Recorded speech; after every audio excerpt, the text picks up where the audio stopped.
إن الحمد لله نحمده ونستعينه ونستغفره ونعوذ بالله من شرور أنفسنا وسيئات أعمالنا. من يهده الله فلا مضل له ومن يضلل فلا هادي له.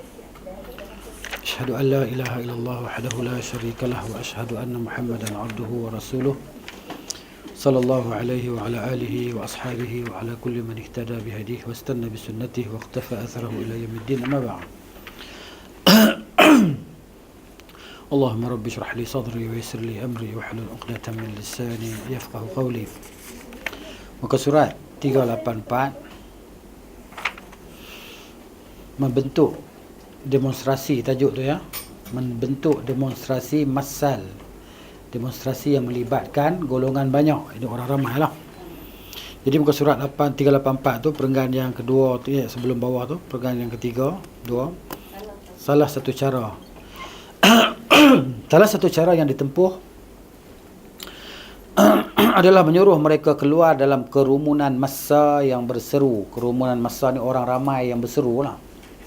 Kan biasalah demonstrasi ni maksudnya ramai orang, kan? Orang ramai duduk dalam satu tempat, bersesak-sesak, berteriak-teriak, kan? Maknanya mengarakkan slogan-slogan tertentu, spanduk-spanduk. Dia kata berteriak-teriak memukul setiap orang yang menghalangi jalan mereka dan merosak apa saja yang ada di hadapan mereka, seperti mobil, harta benda dan semacamnya. Kan, sebagian tempat tu dia bakar tayar. Kan? Di luar Malaysia lah ni, cerita ni bukan di dalam Malaysia lah, di luar Malaysia. Malaysia pun ada juga. Dia bakar tayar. Dia bakar tayar. Ini. Tak tahulah sebab saya tak pernah ikut demonstrasi, saya tak tahulah. Tengok dalam TV pun tak tengok. Jadi duk tengok soal khabar kan. Tapi kalau pengalaman belajar di luar tu macam tu lah. Dan di sebelah sana tu padanya dia orang demonstrasi macam tu lah, bakar tayar dan sebagainya. Bawa dia senjata-senjata ikut jalan raya tadi, lagi bahayanya. Gitu.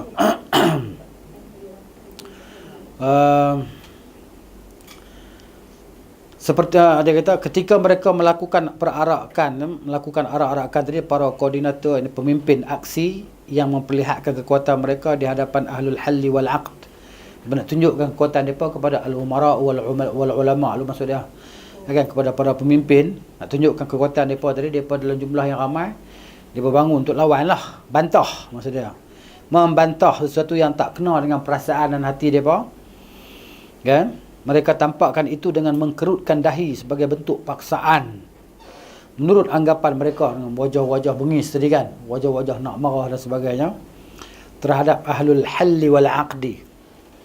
Jadi kita dah cerita siapa ahlul halli wal aqdi dulu, hingga berhasil memperoleh apa yang menjadi tujuan mereka, baik itu perubahan tampuk pemerintahan lah maksudnya, kan, inqilab, tukar pemerintahan. Kami nak pemerintah baru yang lebih telus, lebih adil. Naik-naik baru lagi teruk daripada yang lama, mana tahu, kan. Gitu. Bukannya maksum, tak ada manusia yang maksum. Tidaklah yang sekarang tu, tidaklah yang akan datang tu lebih baik daripada yang sekarang, kita pun tak tahu, kan. Tapi la ya'ti zaman illa wa ba'dahu syarrun minhu, tidak akan datang satu masa melainkan selepasnya lebih teruk daripada sebelumnya. Sebab tu Nabi ajar kepada kita ubat yang paling mujarab, mau tak mau kena telan, iaitu sabar. Mau tak mau kena telan, sabar. Sabar sampai bila? Sampai jumpa Nabi SAW di Al-Haud, iaitu perigi Nabi SAW. Sabar macam tu. Sebagai orang kata, yalah kita kena usaha, kena ikhtiar. Kita kata memang betul kena usaha dan ikhtiar, tapi usaha dan ikhtiar yang telah ditetapkan oleh Allah dan Rasulnya. Memang kita kena usaha, tapi usaha yang macam mana? Adakah usaha yang menyanggahi syariat? Ya, itu cerita dia. Jadi maknanya kita bukan duduk sabar, bukan maksud biarlah apa nak jadi, sabar selagi mana kita boleh usaha sedaya mampu kita. Allah pun kata fattaqullaha mastata'tum, bertakwalah kamu kepada Allah semampu kamu, sedaya kamu. Sedaya mana kita boleh usahalah.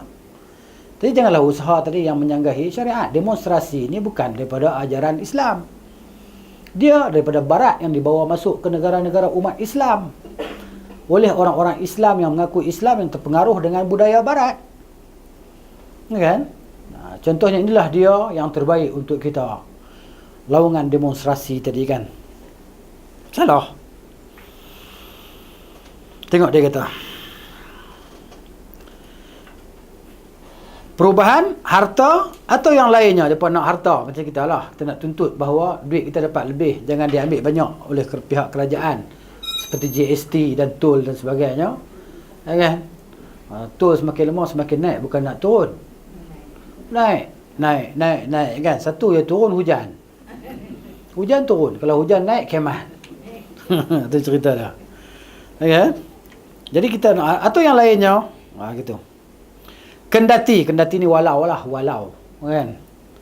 Walau unjuk rasa ni demonstrasi lah, tunjuk perasaan. Kalau kita ni tunjuk perasaan, dia unjuk rasa hati dia nak tunjuk ke orang. Ni perasaan hatiku, aku tunjukkan padamu. Gitu. Jadi kendati unjuk rasa ini tidak sampai menimbulkan anarki ni huru hara kan. Huru hara. Dan kita buat demonstrasi aman. Lepas sembahyang Jumaat tadi duduk menung dekat depan masjid tu, pegang spanduk diam sambil seduh air sirap Bandung ke apa ke kan, diam sejam 2 jam demonstrasi aman, diam kan. Sekali pun macam tu dia kata, walaupun tak menimbulkan huru hara, namun aksi ini tidak gagal mempamerkan kekuatan dan memberikan tekanan terhadap ahlul halli wal aqdi. Walaupun mereka duduk diam, ini juga menunjukkan maknanya perlawanan mereka, penentangan mereka terhadap pemerintah. Gitu.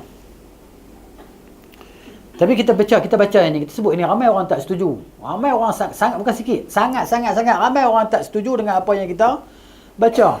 Dia berkata mana boleh sabar duduk tengok macam tu, mana boleh dia kata macam tu. Tapi Islam kata, kan? Kita bukan maknanya kita daripada kita, tapi ini adalah daripada Islam, ajaran Islam yang dibawa oleh Nabi SAW. Ini manhaj salafus salih, bukan manhaj kita yang terpulang lah pada kita tadi kan. Kita nak ambil ataupun tak ambil. Kalau tak ambil kita rugi. Sebab inilah dia ajaran Rasul. Ramai orang tak setuju, ramai orang tak suka bila kita sebut macam ni. Mana boleh demonstrasi, tak boleh, ini bukan daripada Islam. Orang tak setuju. Sampai-sampai ada yang pergi cari dalil-dalil yang boleh menyokong demonstrasi dia tadi kan. Walaupun dalil itu hakikatnya bukan untuk dia, atas dia sebenarnya. Ya kan? 1 jari tunjuk dekat orang, 3 jari main kat dia. 1, 3 patah balik. Dalil itu atas depa, bukan untuk depa. Maknanya. Itulah dia makna ya. Dia maksud bila berlaku tunjuk perasaan ni mesti lahir daripada perasaan tidak puas hati. Kalau tidak akan ada demonstrasi. Tapi tak bolehlah nak gunakan hadis sahabat yang keluar periuk belanga pinggan mangkuk depan rumah tadi kerana sahabat jiran dia menyakiti dia.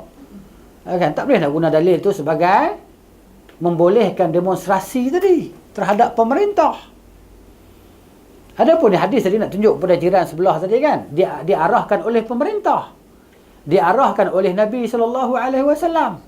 Nabi kata, hang bawa keluar segala apa dalam rumah, pitak depan rumah tu. Nanti setiap orang yang lalu di situ orang akan tanya, pasal apa hang bawa keluar habis semua benda-benda ni? Nak kata nak nega jual habis, takkan nak jual barang rumah kot. Kan kalau kita hari ni lagi banyak lah barang rumah kita kan, dengan kerusi, dengan meja, dengan lampu baca, dengan apa lagi. Semua usung tak tikak bantai nak keluar daripada rumah tadi kan. Sahabat dulu barang tak banyak macam kita kan. Lagi besar rumah lagi banyak barang. Lagi besar rumah lagi banyak barang kan. Gitu. Jadi maknanya tak boleh jadi dalil tu. Sebab apa orang tadi akan marah katanya pasal apa ni? Tu jiran saya menyakiti saya gini-gini. Maka depa akan laknat pada jiran tadi. Jiran tu pun tak tahan ada kena laknat, dia pun kata apalah orang masuklah barang hang semua. Aku tak mau buat dah kat hang sekali. Kan? Itu pengajaran tu mana tapi tak bolehlah guna untuk demonstrasi yang maknanya tadi kan. Itu masalah dia. Akibat lainnya adalah keluarnya kaum muslimin bersama orang-orang kafir. Pakat tak puas hati, orang Islam pun tak puas hati. Hak si kafir ni pun tak puas hati juga. Kan? Tapi si kafir ni ada agenda dia. Sebab apa? Hang tak apalah, Islam sama Islam. Lantak hang ya, tapi aku bukan Muslim. Kan? Dia seronok tengok kita Islam sama Islam ni bercucuk, bertikam, bertelagah. berkhilaf. Dia nak tengok tu. Kan, tapi kita ni tak guna akal fikiran. Kan, tak mau jadi ulul albab. Pasal apa tak mau jadi ulul albab? Pasal tak pergi mengaji. Tak pergi belajar. Kan? Gitu. Tengok dia kata. Dan keluarnya wanita-wanita muslimah di hadapan kaum laki-laki yang bukan muhrim. Dah orang bersempit-sempit, bersesak-sesak, takkan tak ada yang nak ambil kesempatan. Kan? Ambil kesempatan. Takkan tak ada kot. Bukan semua solehin. Bukan semua solehat. Kan? Talihin, talihat pun ada juga. Gitu. Hingga terjadilah ikhtilat. Ikhtilat ni perkataan bahasa Arab, iaitu percampuran.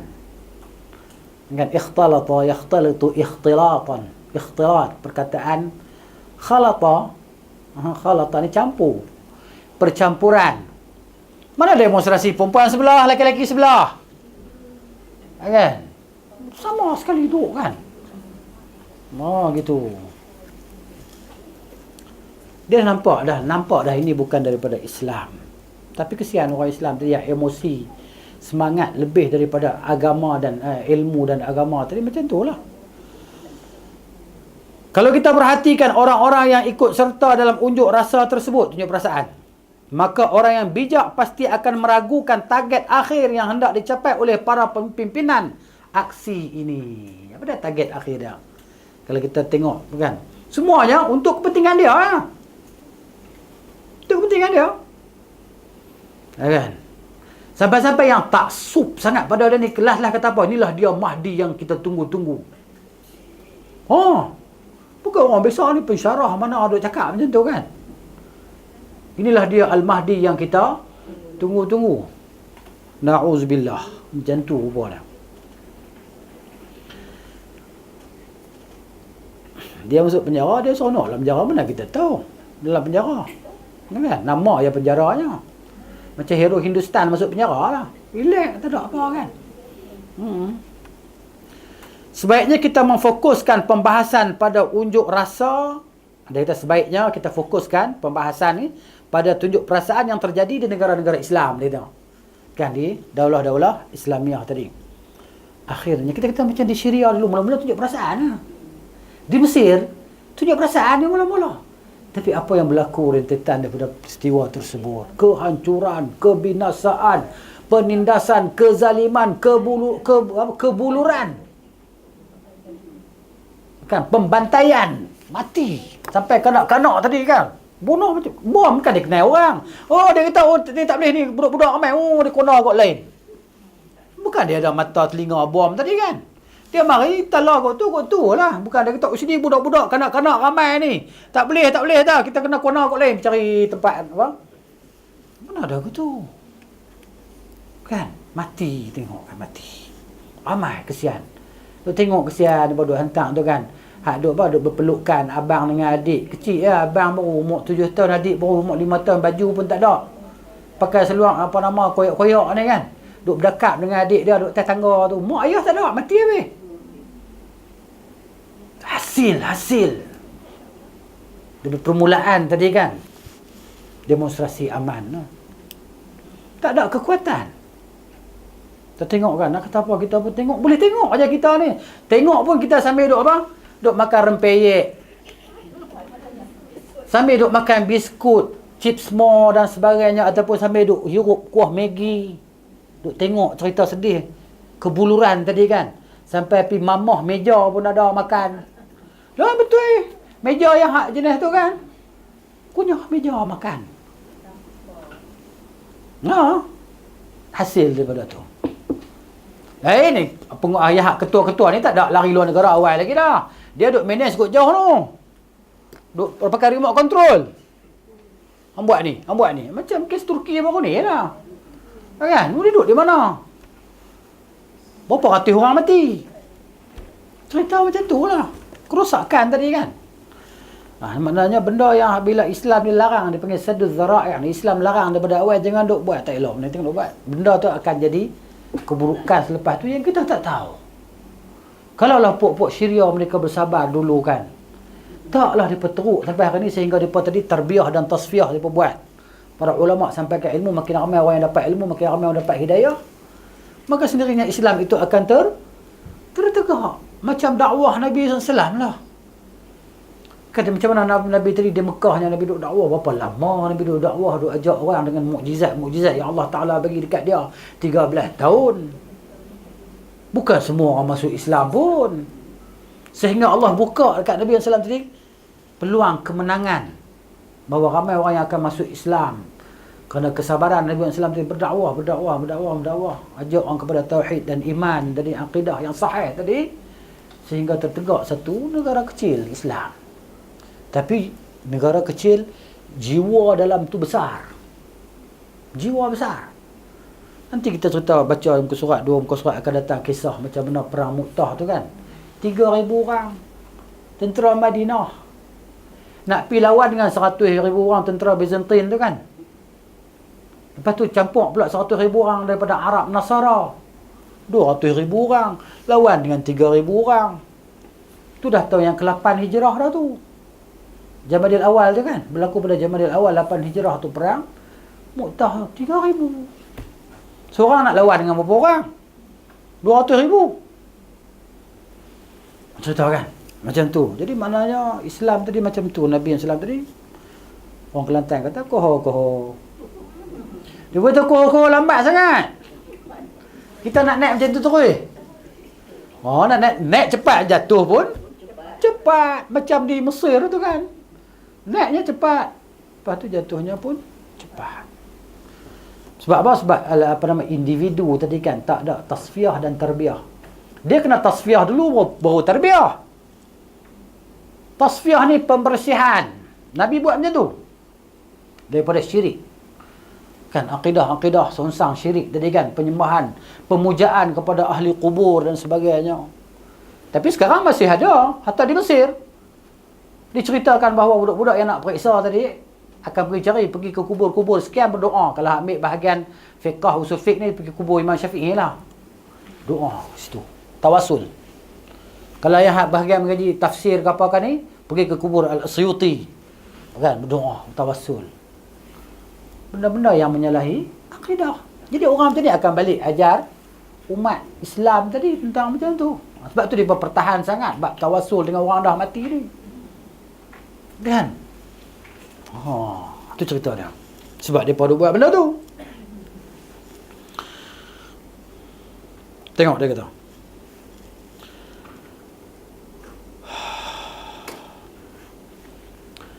Sebab berbagai unjuk rasa yang terjadi di negara-negara barat sebenarnya hanyalah tipu daya yang dibuat oleh ahlul halli wal aqdi di negara-negara barat dan timur untuk memperdaya kalangan awamnya. Dia buat, pemerintah dia buat itu untuk berdaya orang awam dia lah. Kan? Supaya dia bersibukkan pemikiran orang awam jadi macam tu. Kamu boleh buat, kan, tunjuk perasaan, kan? Tunjuk je perasaan kamu tak suka, maka kami akan buat perubahan. Bila kami tengok perasaan kamu, bila kami tak nampak perasaan kamu, kami tak tahu perasaan kamu macam mana. Gitu. Tak kala mereka berkeinginan untuk mewajibkan sesuatu, mengubah sesuatu atau melepaskan diri dari sesuatu, mereka merangkul orang-orang awam dan menamakan keinginan mereka itu sebagai opini publik, pendirian awam. Dia kata ini pendirian awam. Ya. Itu maksud dia hak orang awam. Gitu. Kehendak orang awam. Mereka melakukan penipuan yang mengatasnamakan orang-orang awam. Dia berguna nama orang awam. Padahal dia pun yang nak benda macam tu. Kan? Tapi dah ada pengikut. Pengikut ni pula dengan sifat ketaksuban dia yang amat sangat sampai macam tu. Taksub sungguh. Ada masalah kejahilan lah. Ketaksuban ni berlaku di atas sebab kejahilan tentang agama dia. Sampai letak darjat kemaksuman tadi kan kepada orang yang memimpin dia lah, kepada pemimpin dia. Maksum tu tak boleh kata apa. Kan? Gitu. Tak boleh tanya. Mereka mempersiapkan tuntutan orang-orang awam itu dengan sebaik-baiknya. Sesuai dengan apa yang mereka rencanakan. Mereka buat strategi dah ni. Setelah itu mereka pun melakukan apa yang mereka inginkan. Sementara orang-orang awam beranggapan bahawa ahlul halli wal aqdi akan melakukan apa yang menjadi tuntutan mereka Kerana dilakukannya untuk rasa, lakukannya tunjuk perasaan ini. Orang awam kata, bila kita buat macam ni, pemerintah akan faham lah apa yang kita nak, dia akan buat lah. Gitu. Padahal sebenarnya pihak elit ni, golongan atasan ni telah merencanakan tunjuk rasa ini demi mewujudkan apa saja yang mereka inginkan. Gitu. Macam tu lah, mereka suruh rakyat buat tunjuk perasaan, mereka mari kat tunjuk muka ya, tunjuk juga mukanya. Kan? Gitu. Seringkali unjuk rasa itu disebabkan adanya perebutan kuasa di antara partai-partai politik. Ini yang berlaku. Realiti di masyarakat kita di Malaysia ni kan. Pertubuhan-pertubuhan politik ni buat gitu. Setiap partai berusaha mengerahkan masanya. Maksudnya masa ni masa pengikut-pengikut dia lah. Kumpulan dia sebagai bentuk unjuk kekuatan. Tunjuk kekuatan dia. Padahal, dia kata pada akhirnya yang berhasil menjadi pemenang adalah yang paling banyak dananya. Masa itulah seronoknya kita. Tabuk macam-macam. Kan? Tabuk, biasanya tabuk tar lah, tar. Dia tabur tar. Jalan tar tu elok dah. Elok dah tar tu. Kubuh pula tar kan. Nak buka pintu pagar rumah pun tak boleh. Tak dah tinggi, besok kita boleh buka pintu pagar. Okey je kan. Tahu-tahu dah lepas atas rumah, lepas tu kita pun nak keluar rumah, keluar pintu pagar tak boleh buka. Telefon orang ramai tu buat pintu pagar lain. Tar dah tinggi, tambah lagi 2 inci. Gitu. Tak ada elok lagi. Yang kita minta tak bagi, orang mai tong sampah lagi banyak sikit. Tak ada bagi pun. Kan? Sampah selerak tu. Sama ya. Dulu kini. Hak dulu hak kini lebih kurang. Kita minta tong sampah ya. Kan benda lain. Hak kita tak minta tu dia mai tabung, hak kita minta tak ada. Tong sampah. Beli sendiri ya tong sampah murah dia kata. Okey. Jadi maknanya jadi tahulah faham je lah. Sampah kan. Ni cerita dia.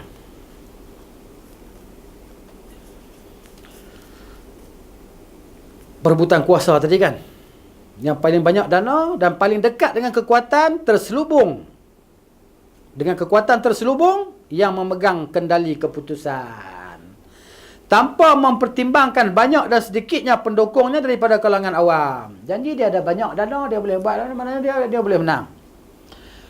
Hal ini dapat diketahui oleh setiap orang yang mahu mengkaji konstelasi susunan bentuk perpolitikan di barat selama beberapa tahun ini. Kan? Gitu. Kita boleh tengok kalau kita jenis orang yang mengkaji. Itu. Dengan demikian jelaslah bagi kita bahawa unjuk rasa ini, demonstrasi ini tidak memiliki tujuan apapun. Ia hanyalah tipu daya yang digunakan oleh orang-orang tertentu untuk menipu orang-orang awam atau mengungkapkan apa yang dinamakan dengan opini publik. Kan? Dia kata ni maksud dia pendirian masyarakat umum. Kami ni hanya menggerak saja. Kan? Hanya susun program. Tu. Kemudian mereka melancarkan agenda mereka yang sebenarnya. Kendati pun masyarakat umum banyak yang merasa tidak puas. Gitu. Adapun unjuk rasa yang terjadi di negara-negara Islam pada umumnya, sistem pemerintahan Islam melarang terjadinya unjuk rasa ini. Kecuali jika telah memenuhi syarat-syarat yang telah ditentukan oleh masing-masing negara. Kan kerajaan tentukan gini. Semua ini demi menghasilkan kemaslahatan dan mencegah kerosakan. Gitu. Tapi kalau pihak berkuasa memang dah tak bagi dah. Kan? Gitu. Dia kata pula, hampa ni saja kan. Hampa di pihak ni, hampa bukan di pihak kami. Macam tu pula. Akan tetapi berbagai unjuk rasa yang berlangsung di negara-negara Islam meskipun kadang terjadi dengan izin daripada pemerintah. Walaupun dia kata kadang-kadang dengan izin pemerintah, namun sayangnya banyak yang berakhir dengan musibah, bencana, perosakan dan pertumpahan darah. Sebab apa? Dia ada pro dan kontra kan. Dia maknanya macam magnet utara-utara, dia tak boleh terima. Utara selatan tak apalah. Kan? Jadi pada puak ni, puak tak suka pada puak ni. Pakat dia tunjuk. Sakit akhirnya dah tak tahan lah. Ada jenis bawa plastik pun ada, buh guli tu. Kan? Plastik orang sebelah sana. Orang sebelah nampak jadi pertumpahan darah bergaduh tadi kan. Itu yang terjadi.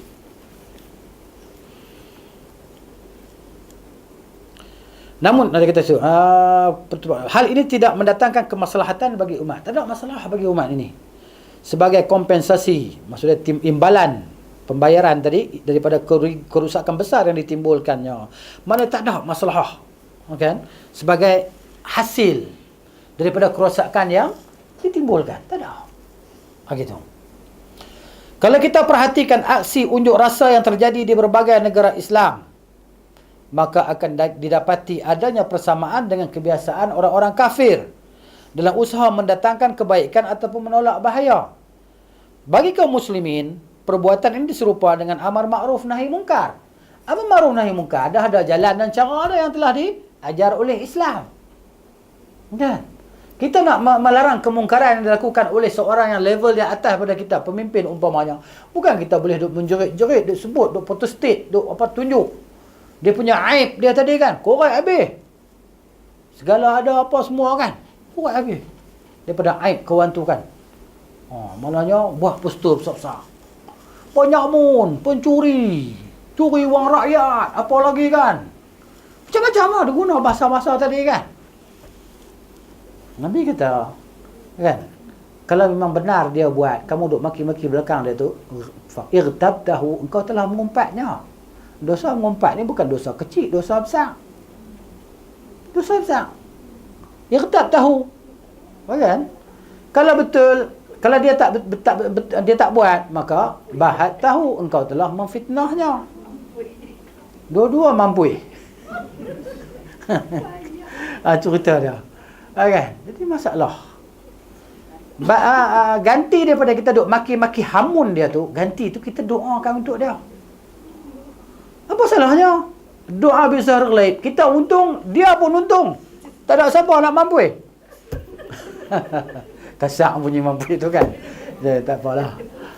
Jadi maknanya kan? Orang utara cakap kasak dia berkata no. Kan? Cakap kasak. Tapi lembut dalam tu.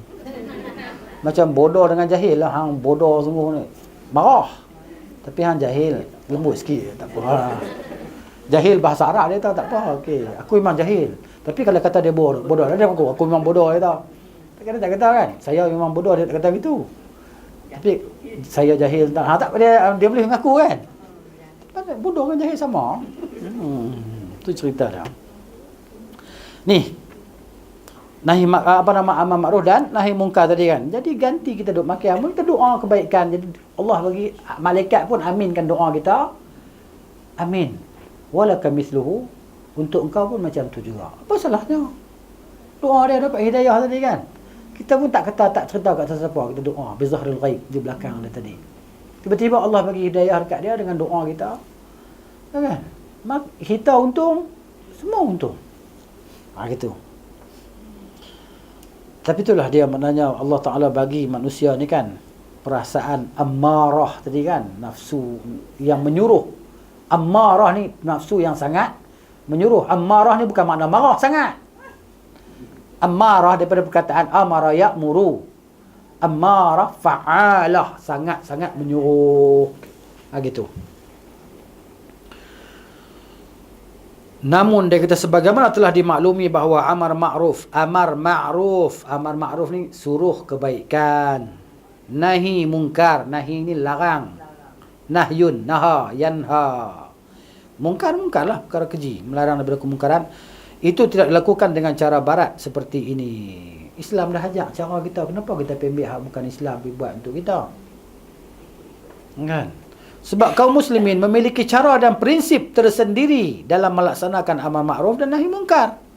Dan unjuk rasa, tunjuk perasaan bukanlah salah satu daripada amar ma'ruf nahi mungkar yang diajar oleh Islam.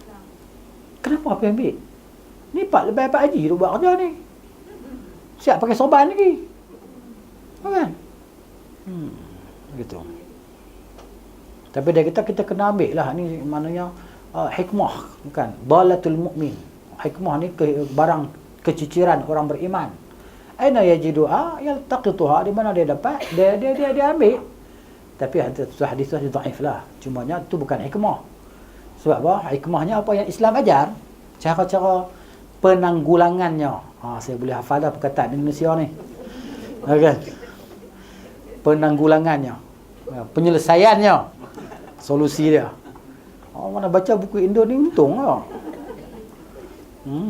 Kita boleh faham. Baik.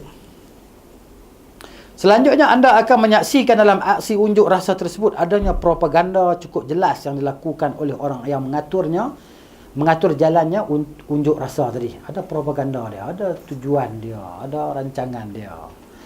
Jika diadakan atas perintah negara, maka unjuk rasa ini merupakan bentuk propaganda bagi negara dan pemerintah itu. Tengok. Sampai macam tu sekali dia kata.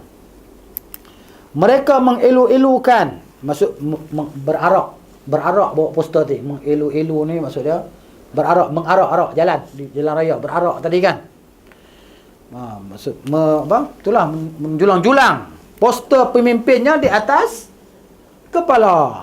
Tu mengelu-elu ni menjulang-julang lah gitu. Kan? Tapi dalam kamus Indon tadi dia kata mengarak-arak, bawa berarak tadi kan. Dipuji dan disanjung dengan sifat-sifat yang mungkin tidak pernah terjadi sebelumnya. Sekalipun pada masa Khulafa Ar-Rasyidin, Abu Bakar Umar pun tak sanjung sampai macam tu. Kan? Tapi pemimpin dia sanjung sungguh. Kalah sanjungan dia terhadap Abu Bakar dan Umar, Syekhan. Kan? Dua orang syekh dalam Islam. Manusia terbaik selepas Rasul, selepas para anbiya alaihimussalatu wassalam. Mereka berteriak dan meratap menyerupai keadaan orang-orang gila. Lalu apakah manfaat yang dihasilkan bagi Islam dan kaum muslimin dari kedustaan dan kekecauan ini? Apa dia hasil dia dapat untuk Islam? Tak ada apa. Kehancuran lah lepas tu. Jika yang mengatur unjuk rasa adalah suatu partai ataupun kelompok di luar pemerintahan, tadi daripada pemerintah, ni daripada luar pemerintahan pula, maka aksi tersebut merupakan bentuk propaganda nyata bagi partai dan kelompok tersebut. Gitu maknanya. Dari pemerintah pun tak boleh buat, daripada rakyat pun tak boleh buat. Pengangkatan tokoh dan slogan mereka, pujian bagi pemimpinnya sambil mengangkat poster-poster pemimpin mereka di atas kepala dengan dipenuhi kedustaan yang jelas dan kezaliman yang nyata. Gitu. Hal menarik lainnya iaitu berkumpulnya partai-partai yang saling bertentangan dalam unjuk rasa ini. Kan? Maksudnya ada dua pok, sebelah pok ni, seberang jalan ni. Maki hamun, maki belah ni, duk baling tin susu, baling apa lagi, botol air, semua duk baling kan. Gitu. Ada yang berasal daripada partai komunis. Ini komunis ni dia punya ideologi dia, maksudnya menghapuskan hak milik perseorangan. Ganti dengan hak milik bersama yang dikontrol oleh negara, tu komunis. Semua sama. Tak ada orang kaya, semua sama. Sama kaya, sama rata. Tapi tak jadi juga buat ni pun. Kan slogan dia ya. Tak percaya ke Tuhan, buat ni tak percaya ke Tuhan. Karl Marx tu. Itu dia antara pengasas dia. Lah kali mati tepi jalan. Merempat. Kan? Kemudian sekular. Maksudnya ni maksudnya yang bersifat keduniaan, kebendaan semata-mata ni kan. Tu tak ada agama asing, politik asing macam tu.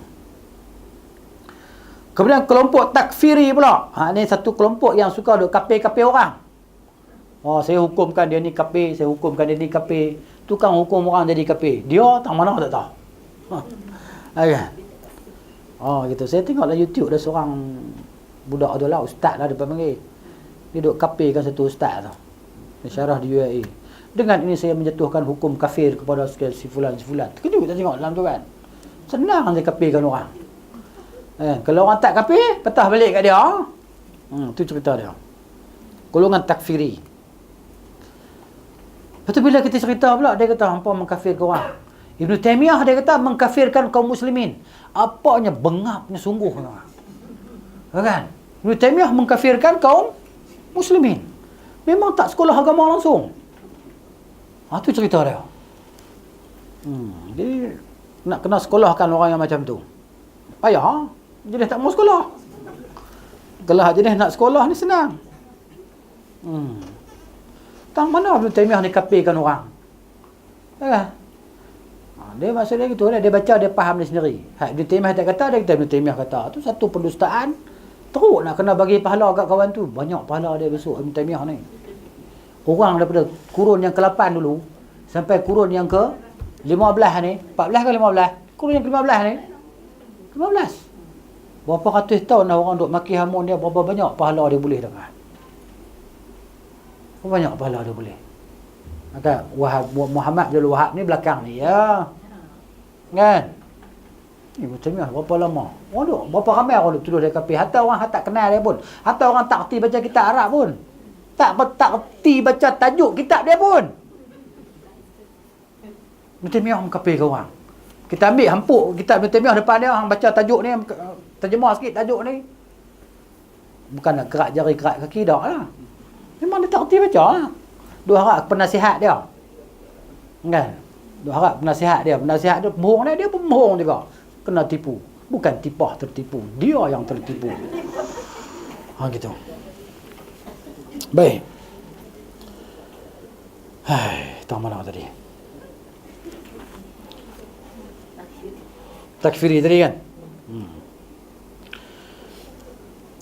Yang menisbahkan dirinya kepada Islam dan Ahli Sunnah wal Jamaah. Oh, dia pun disbahkan. Dia apa kepada Ahli Sunnah wal Jamaah. Bila kita sebut pasal sunnah, dia tak boleh terima.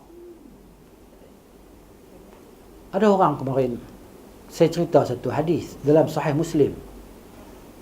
Bahawa Nabi SAW ni kata, Ista'zantu Rabbi. Aku minta izin kepada Tuhanku, kan, untuk mohon ampun pada mak aku.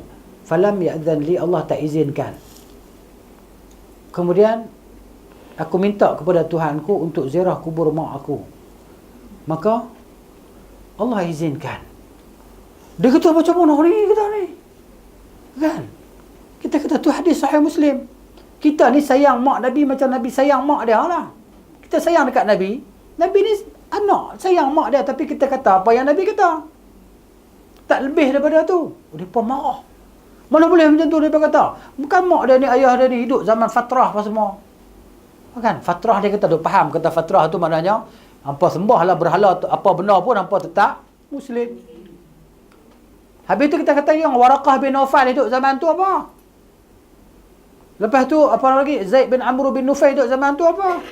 Dan ada beberapa orang lagi selain daripada tu yang beragama di atas agama Nabi Ibrahim AS. Dan mereka ni beza dengan puak-puak musyrikin tadi yang duk sembah berhala tu. Kan? Jadi macam tu. Jadi kita kata apa yang Nabi kata tu je. Tak lebih daripada tu. Maka mereka sampai buat, kalau di Indonesia sampai buat demonstrasi unjuk rasa secara aman. Pemarah kat Ustaz Firanda Andirja tu cerita pasal hadis tu kan. Apa tak boleh terima hadis tu? Hadis sahih, tambah hadis dalam Muslim tu pula kan. Dia cerita ayah dia pula. Akan orang tu, aina abi? Ayahku di mana? Nabi kata ayahmu dalam neraka. Lepas tu bila orang tu pusing ke belakang, Nabi kata panggil sini. Abi wa abuka finnar. Ayahku dah, ayahmu dalam neraka. Hadis tu. Cukuplah, kita tak cerita lebih lah. Kita sayang kat pak Nabi, sayang kat mak Nabi. Macam mana Nabi sayang kat pak dengan mak dia? Dan Nabi kata macam tu, kita ikut apa yang Nabi kata. Sallallahu alaihi wasallam. Marah. Sudahlah. Gitu. Baik. Ini saudara.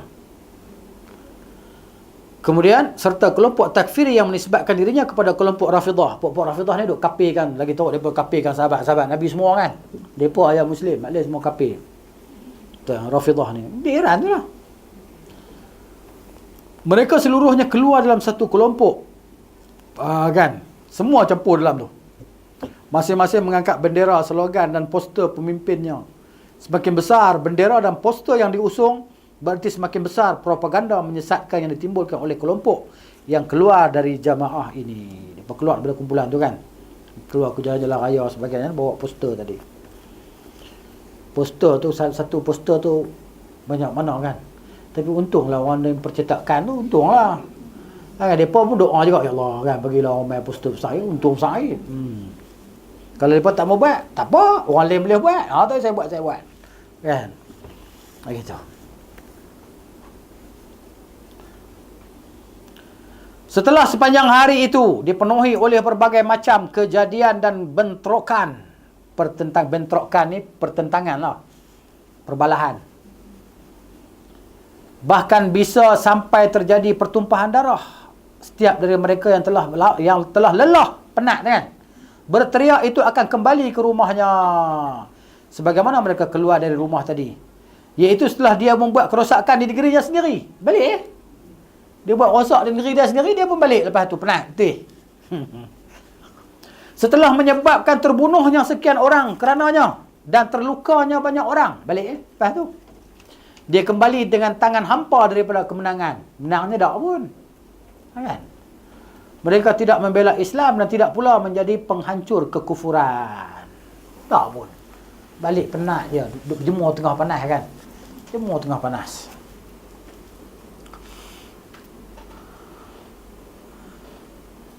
Justru malah menimbulkan kebid'ahan dan mengangkat kebatilan.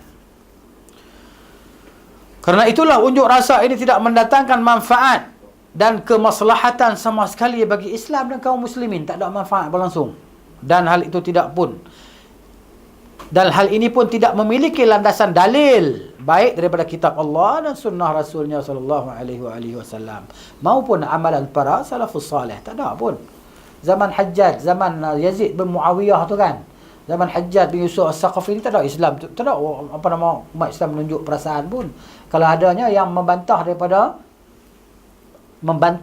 nasihat para ulama. Berlaku pemberontakan tadi kan, fitnah Ibnu Ash'ath apa semua berlaku, Mawqi'ul Harrah, Waq'atul Harrah di Madinah tadi kan, berlaku pertentangan. Lepas tu dengan Abdullah bin Az-Zubair di Mekah tadi kan, berlaku perlawanan tadi. Sebab apa? Sebab tidak mendengar nasihat daripada kibar, daripada ulama-ulama besar tadi kan, daripada sahabat-sahabat, daripada tak dengar nasihat.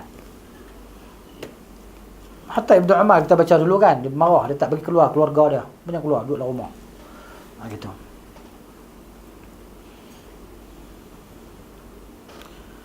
Sesungguhnya yang ditunjukkan oleh nas-nas syar'i adalah ketika umat dihadapkan kepada suatu permasalahan dan ahlul halli wal aqdi ingin memberitahukannya kepada masyarakat mengenai apa yang telah terjadi dan memerintahkan mereka agar bersiap-siap atau sebagainya, maka pemimpin kaum muslimin harus mengumpulkan masyarakat. Suruh mereka semua berkumpul. Menyuruh mereka berbuat atau meninggalkan sesuatu sesuai dengan apa yang dia putuskan. Itu yang adanya. Perhimpunan tadi kan.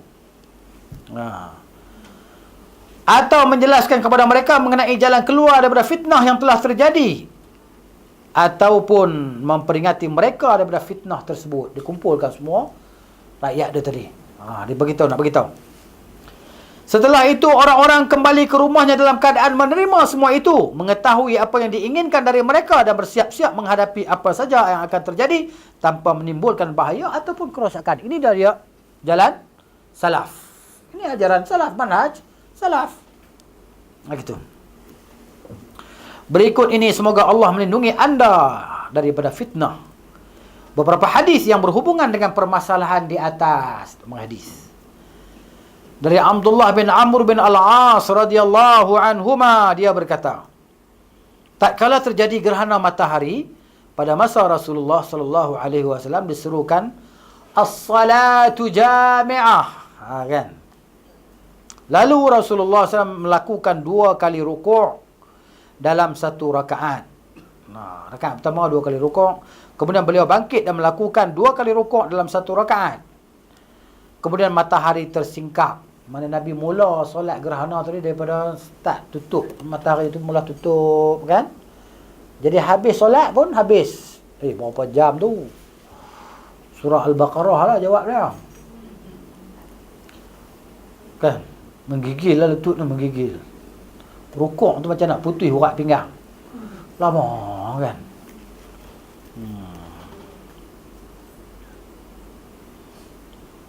Tengok dia kata. Aisyah berkata, aku belum pernah melakukan rukuk dan sujud yang lebih lama daripada itu. Lama sungguh rukuk dan sujud. Inilah perkara besar yang terjadi pada kaum muslimin. Dan manusia dibuat takut kerananya. Mereka membicarakannya dan hikmah yang terdapat di dalamnya. Lalu Nabi SAW memerintahkan agar diserukan as-salatu jami'ah. Kan? Pasal masa tu kebetulan matinya Ibrahim. Anak Nabi SAW kan? Dia orang kata dengan sebab matinya anak Nabi tu, sebab tu berlaku gerhana matahari, sedih. Matahari pun sedih, kita kena sedih lah. Kan? Matahari pun jadi gelap, dunia jadi gelap kerana kematian anak kepada Rasul, anak kepada orang yang termulia. Nabi kata bukan pasal itu. Nabi kumpulkan semua orang, Nabi nak bagi tahu hak tu. Kan? Sesungguhnya gerhana matahari bulan ni adalah dua tanda daripada tanda kebesaran Allah Ta'ala apa semua cerita kan dalam khutbah dia. Apabila berlaku macam ni, hendaklah kamu segera dengan solat tadi. Tak kala manusia telah berkumpul, beliau melakukan solat gerhana bersama mereka, berkhutbah di hadapan mereka dan menjelaskan hikmah dari tanda-tanda kebesaran Allah ini. Ini hikmah dia. Serta membimbing mereka kepada sesuatu yang bermanfaat ketika terjadi gerhana. Jadi macam ni kita nak buat apa? Iaitu berkumpul, melakukan salat dan berdoa. Maka Allah pun menyingkap mendung dari mereka tanpa bahaya sedikit pun yang menimpa umat ini. Takut gerhana-gerhana gelap tu tak cerah dah. Kan? Tu dia.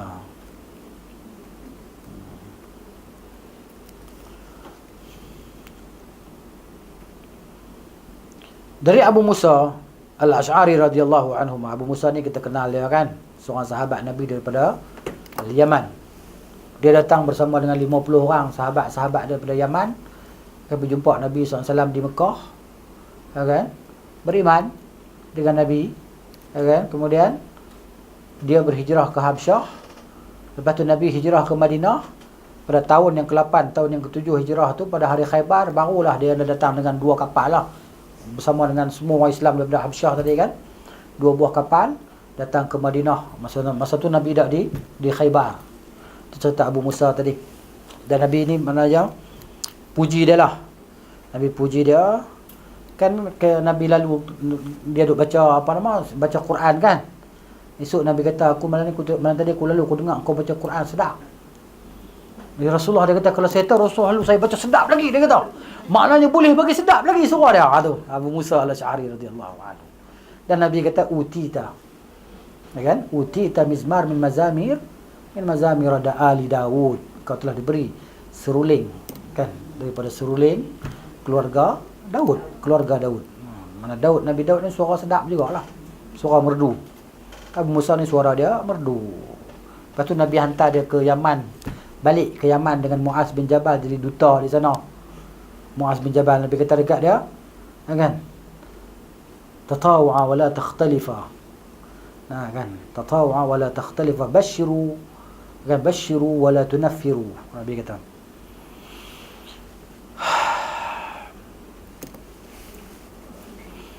Dia berkata, terjadi gerhana matahari pada masa, nanti lagi situ nama dia apa dia?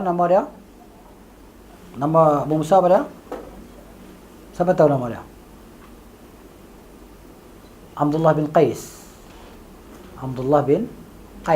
Qais. Q-A-I-S. Abdullah bin Qais. Abu Musa Al-Ash'ari.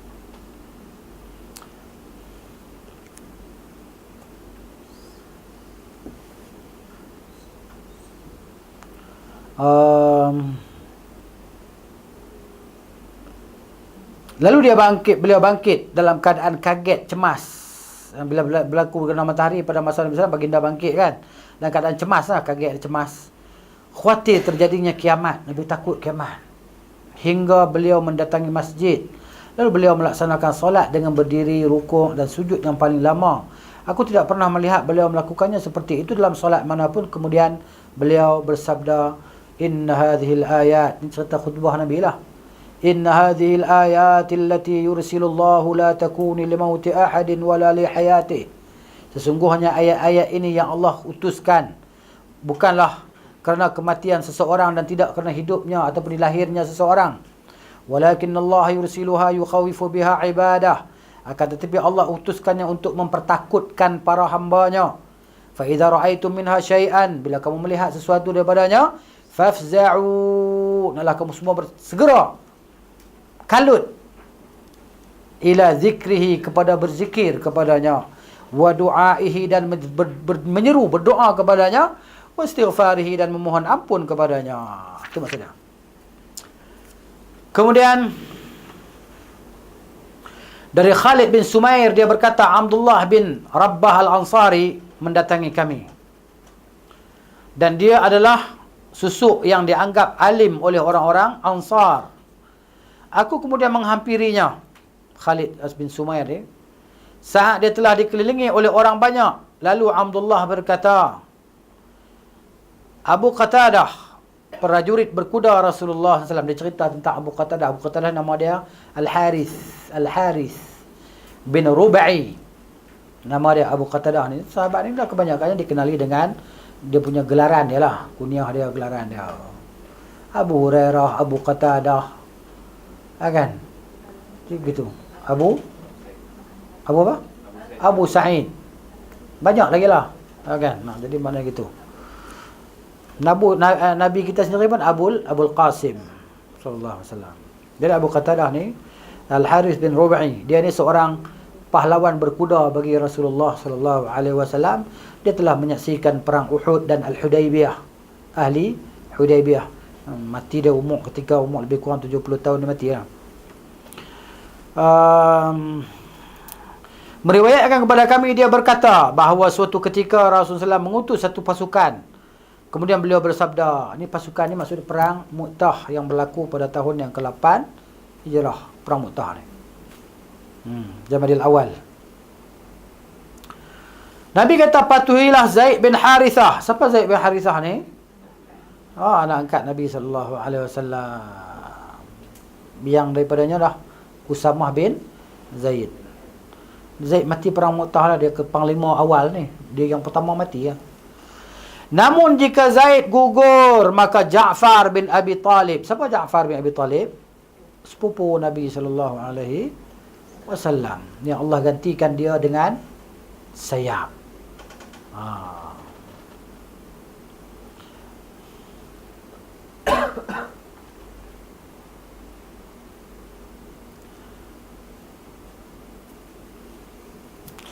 Dan jika Ja'far gugur, maka Abdullah bin Rawahah, seorang penyair Nabi sallallahu alaihi wasallam, Abdullah bin Rawahah. Lalu Ja'far bangkit dan berkata, ayah dan ibuku, bi abi anta wa ummi, ya Rasulullah. Wah, sahabat-sahabat ni cara depa cakap adab depa dengan Nabi macam itulah. Demi ayahku dan ibuku menjadi tebusanmu ya Rasulullah. Agak maksud dia, kamu dulu sebelum ayah dan ibuku. Tidaklah aku senang jika engkau menjadikan Zaid sebagai pemimpinku. Aku tak boleh Zaid jadi ketua. Ja'far kata. Kata tak tahulah sebab apa. Maka beliau bersabda, teruskanlah kerana kamu tidak mengetahui di mana kebaikan itu berada. Ikutlah dia. Nabi kita, ikut. Kamu tak tahu kebaikan itu di mana berada. Sahabat ni sami'na wa ata'na. Begitu. Tapi depa jenis bukan jenis orang kata apa, bodek-bodek tak ada lah. Cakap terang-terang. Saya tak boleh lah jadi ketua saya dia ni. Kan? Orang lain boleh kot. Begitu. Lalu, iyalah sebab Zaid ni kan, tak tahulah sebab dia ni anak angkat daripada hamba juga kan. Daripada hamba gitulah. Allahu'alam. Lalu mereka berangkat. Hingga waktu berlalu cukup lama. Nak pergi perang dengan kerajaan tentera Rom yang ramai tadi di Mu'tah tu kan. Mu'tah ni. Di Jordan ada satu universiti namanya Universiti Mu'tah kan. Universiti Mu'tah. Gitu. Kemudian Rasulullah SAW naik ke mimbar dan memberi perintah agar diserukan as-salatu jami'ah. Nabi nak cerita ni, wahyu turun dekat Nabi kan. Cerita live. Nabi ditunjukkan pada dia akan apa yang berlaku sekarang di Mu'tah, dan Nabi cerita kat sahabat-sahabat yang semua ada di Madinah apa yang berlaku di Mu'tah sekarang. Begitu. Dan beliau bersabda, maukah kalian aku kabarkan tentang pasukan yang sedang berperang ini? Mereka berangkat, Nabi kata, lalu bertemu musuh. Dan Zaid pun gugur. Orang Madinah tahu Zaid. Dulu ada WhatsApp, lah ni tak ada WhatsApp. Lah ni ada WhatsApp, dulu tak ada WhatsApp, Telegram. Kan? Boleh bagi maklumat. Kan? Dulu tak ada. Maka pohonlah keampunan baginya. Lalu orang-orang pun memohon ampunan baginya, bagi Zaid. Matilah perang Mu'tah, syahid. Kemudian panji, bendera diambil oleh Ja'far bin Abi Talib. Ni bendera ni sebenarnya dipegang oleh ketua tu. Jadi mana musuh tu M tu lah, M ketua tu lah, mana dia bendera. Bendera tu yang kena. Mula-mula sekali lah. Bicara yang pegang bendera tu. Lambang, simbol lah bendera ni kan. Simbol. Begitu. Baik. Lalu dia menyerang musuh hingga terbunuh. Kan dia dipotong kedua-dua tangan dia kan. Maka dikepit dengan dua tangan dia, bendera ditikam di belakang tembus ke hadapan. Maka Allah gantikan dia dengan sayap, dua sayap. Sebab tu Ali bin Abi Talib kata apa? Muhammadun nabiyyu wa sihri. Muhammadun nabiyyu akhi wa sihri. Wa Ja'faru akhi yumsi wa yudhi yatiru ma'al malaikati. Kan? Maka kata Ali, Muhammad itu adalah nabi, akhi wa sihri, sepupu aku dan juga pak mentua aku. Ja'far bin Abi Talib yumsi wa yudhi, pagi petang, petang dan pagi, kan? Yatiru ma'al malaikati, berterbangan bersama dengan para malaikat di syurga kerana dia ada sayap. Baik. Maka mohonkanlah keampunan baginya. Kemudian panji diambil oleh Abdullah bin Rawahah.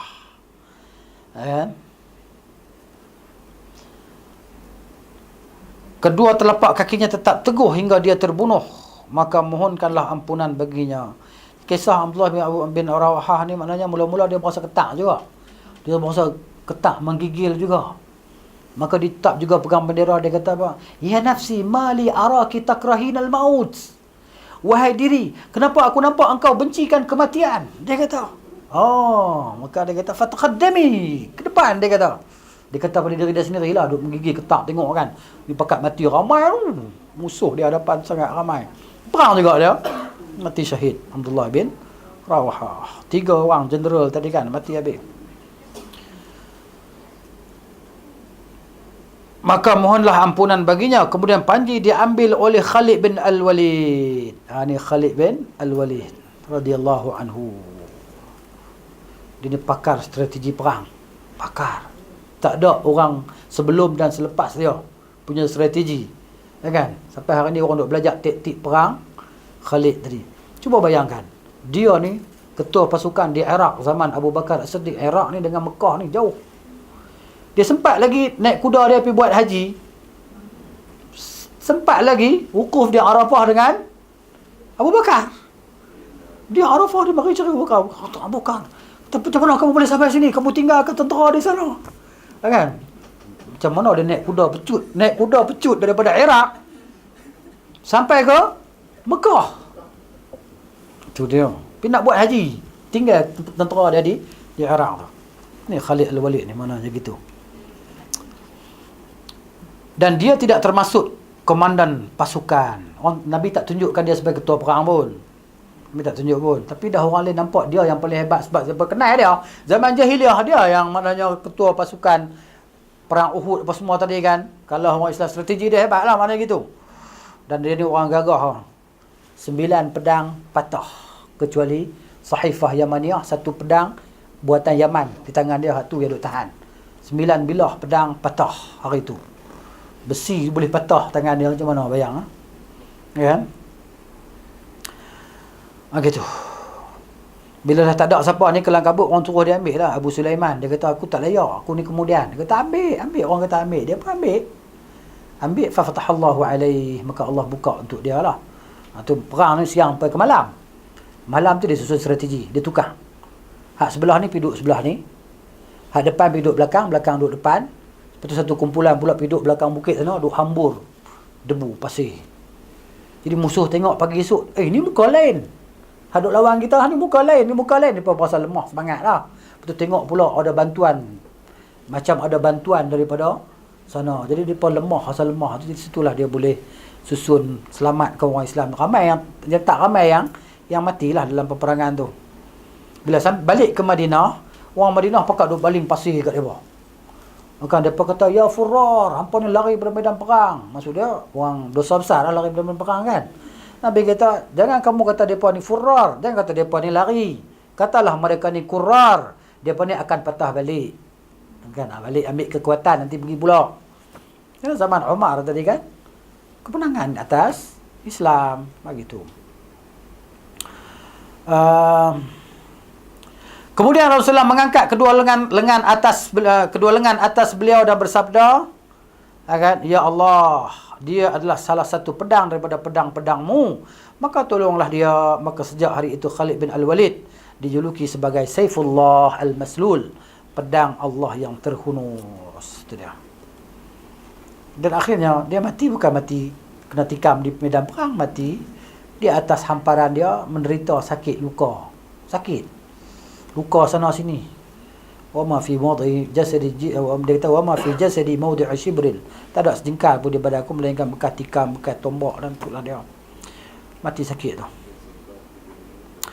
Kemudian dari Anas radhiyallahu anhu bahawa Nabi sallallahu alaihi wasallam mengumumkan kematian Zaid, Ja'far dan Ibnu Rawahah kepada para sahabat. Sebelum datang khabar tentang mereka, beliau bersabda, panji diambil oleh Zaid namun dia gugur. Kemudian diambil oleh Ja'far namun dia pun gugur. Kemudian diambil oleh Ibnu Rawahah namun dia pun gugur. Kedua mata beliau menitiskan air mata. Kemudian panji diambil oleh salah satu dari pedang Allah, yakni Khalid, hingga Allah berikan kemenangan kepada mereka. Hadis ini mana Nabi mana ya ibaratkan itu sebagai satu kemenangan. Walaupun maknanya tak depa balik macam tu, tak dapat nak tawan tewaskan bilangan tentera yang begitu ramai, 200,000 orang tadi kan, 3,000 orang. Gitu. 30 orang lawan 300 orang kot, no? Itulah. Apa 3 orang lawan 300 orang? Lawan macam mana? Hadis ini merupakan nas. Tengok ni kesimpulan dia ni, mana ni apa nama kita nak ambil ni. Istinbat dah. Yang menunjukkan apa yang dilakukan oleh kaum muslimin pada saat terjadi musibah dan fitnah. Rasulullah SAW telah mengumpulkan mereka. Nabi kumpulkan sahabat-sahabat tadi kan, ketika berlaku musibah, Nabi panggil semua sahabat mari di Madinah. Kemudian menceritakan pasukan yang sedang berperang melawan Romawi. Berikut kesulitan dan bencana yang mereka jumpai, hingga Allah memberi mereka kemenangan dan menyelamatkan mereka dari musuh mereka. Selanjutnya kaum muslimin meninggalkan tempat itu di bawah komando Khalid radhiyallahu anhu dan kembali ke Madinah. Kan? Ya, maksud Nabi kumpulkan sahabat itu kerana itulah. Kerana nak cerita tadi, bukan nak tunjuk perasaan. Kan? Tunjuk perasaan juga, perasaan sedih tadi ada lah. Dari Abdurrahman bin Abdul Rabbil Ka'bah, dia berkata, ketika memasuki masjid aku melihat Abdullah bin Amr bin Al-As radhiyallahu anhuma duduk di bawah naungan Ka'bah. Sementara orang berkumpul di sekitarnya, aku kemudian mendatangi mereka dan duduk di dekatnya. Abdullah berkata, kami pernah berada dalam perjalanan bersama Rasulullah sallallahu alaihi wasallam dan kami singgah di satu tempat. Ada cerita. Saat itu di antara kami ada yang memperbaiki tendanya. Kan? Tenda ni kenderaan apa kot? Kan? Dia punya itulah. Kemah dia. Belajar memanah dan ada pula yang mengurusi haiwan tunggangannya. Macam-macam kerja lah dia buat. Tiba-tiba penyeru Rasulullah SAW berseru, "As-salatu jami'ah." Maka kami pun menemui Rasulullah SAW, lalu beliau bersabda, "Innahu lam yakun nabiyyun qabli." Nabi kata, bila sahabat semua berkumpul, Nabi kata, sesungguhnya tidak ada seorang pun nabi sebelumku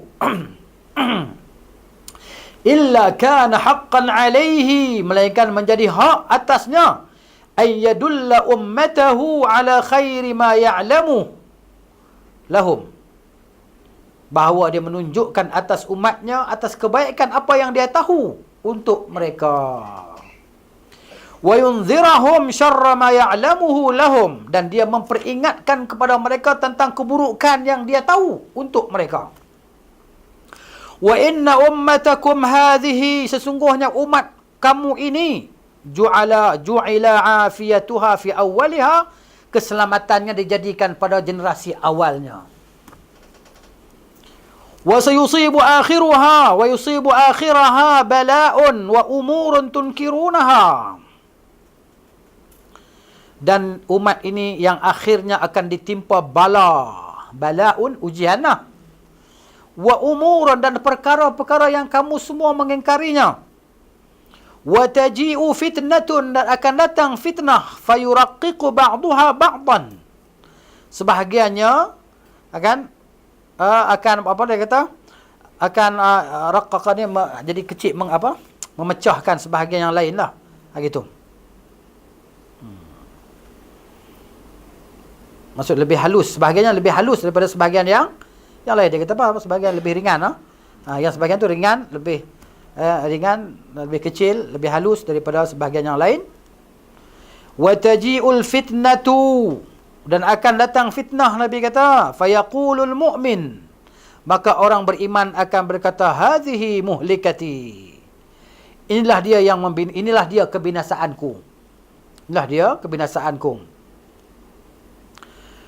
Thumma tankashifu, kemudian hilang fitnah tadi, hilang, habis. Wa taji'ul fitnatu, kemudian mari pula fitnah lagi yang lain pula. Fayaqulul mu'minu, maka berkata orang beriman, hadhihi, inilah dia kebinasaanku yang sebenarnya. Faman ahabba, barang siapa yang suka, Nabi kata, an yuzahzaha 'anil nar, bahawa dia diselamatkan daripada neraka, wa yudkhalal jannah, dan dimasukkan ke dalam syurga, falta'tihi maniyatuhu, bahawa datang kematiannya, wa huwa yu'minu billahi wal yaumil akhir, sedang dia beriman dengan Allah dan hari akhirat. Wal ya'ti ila an-nas alladhi yuhibbu an yu'ta ilaih, adalah dia buat kepada manusia apa yang dia suka orang buat dekat dia. Buat dekat orang lain macam mana dia suka orang buat dekat dia tu. Wa man baya'a imaman, barang siapa yang memberi bai'ah kepada seorang ketua, fa'a'tahu safqata yadih, maka diberikan kepada ketua ini tapak tangan dia. Dia bai'ah, safqah, ni safqah. Okey. Wa thamarata qalbih, dan buah hatinya. Falyuti'hu in istata', hendaklah dia mentaatinya semampunya. Fa in jaa'a akharu yunazi'uh, apabila datang orang lain pula nak usaha nak cabut kepimpinan tadi, fadribu unuqal akhar, maka pancunglah leher yang datang tuntut kekhalifahan selepas yang pertama tadi. Itu contoh dia. Maknanya kamu kena berdiri bersama dengan pemerintah.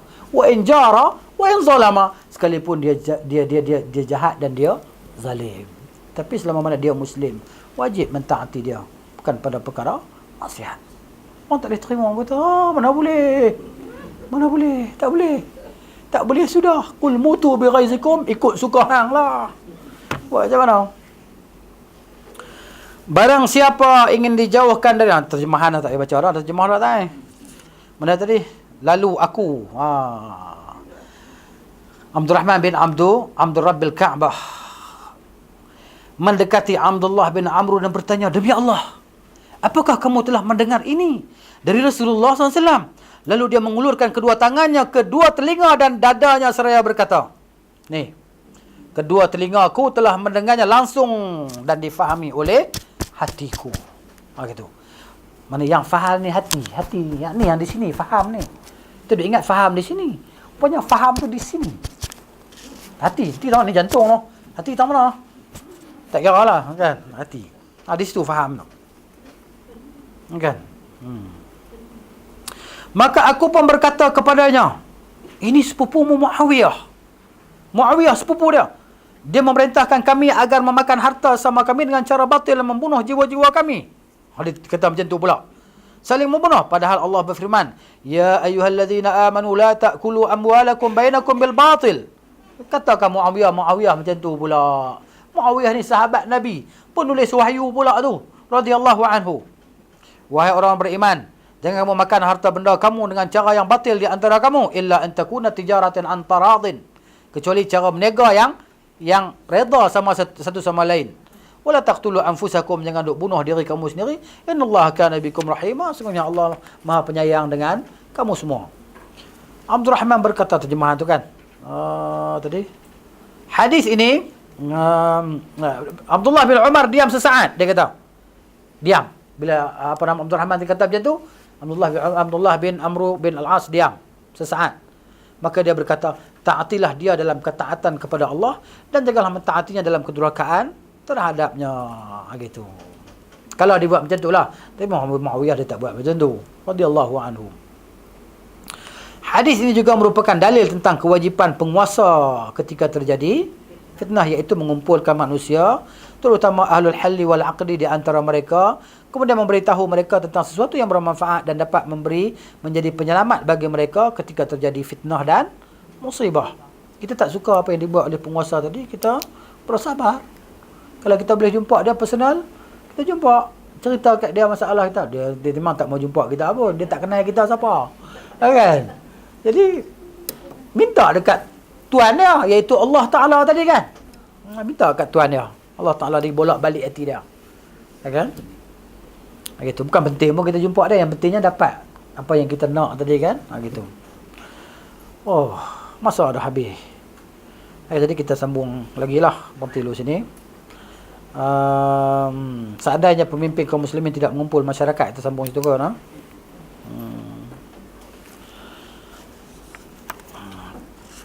Duk selok belakang ni bila nak habis okey, baca sendiri habis lah.